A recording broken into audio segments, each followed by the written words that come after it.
Hello, my name is Edward Dunn from the American Mathematical Society. I'm the editor of Reuben Hersh's brand new book, Experiencing Mathematics. It's about the philosophy of mathematics.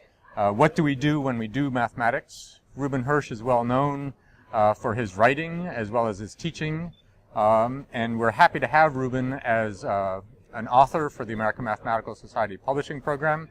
Right now, Reuben and I will be discussing some of the topics that occur in his book. Reuben, it's nice to have you.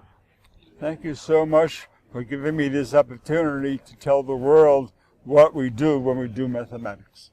You mentioned other subjects, and many times the layperson thinks of the chemist or the physicist that the only thing that he or she is doing is sitting looking at test tubes or firing electrons down some particle collider. But I think a large part of physics and chemistry and other scientific disciplines is the thought that the human puts into which test tube do I need to fill with what chemical. It's all about thinking.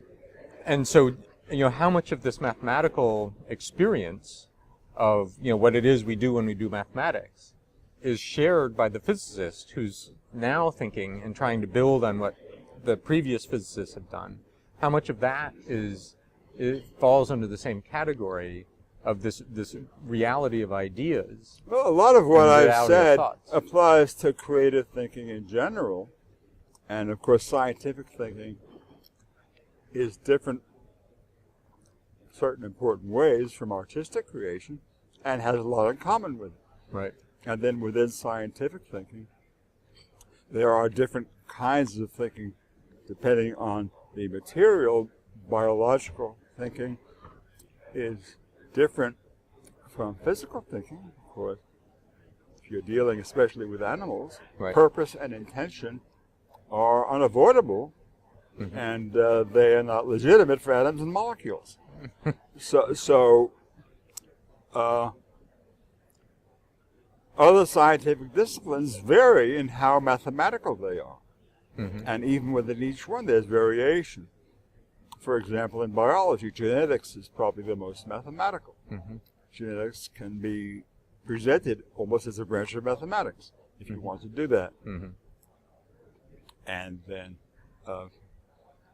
people who are studying natural science, looking to see if they can find a new variety of ferns growing in some marsh, mm-hmm, they might use some math too, but in a much different kind of way than someone doing some theory.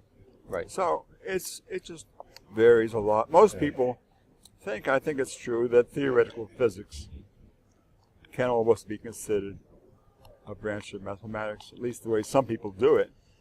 I agree. I think today there are certainly some people who call themselves physicists, but it would be hard for most people to distinguish what they're actually doing from doing mathematics, in that they never enter a lab. The most famous example is Edward Witten, Indeed, who actually got a Fields Medal for doing physics, exactly, because the mathematicians liked it so much. That's right. I agree. Yeah.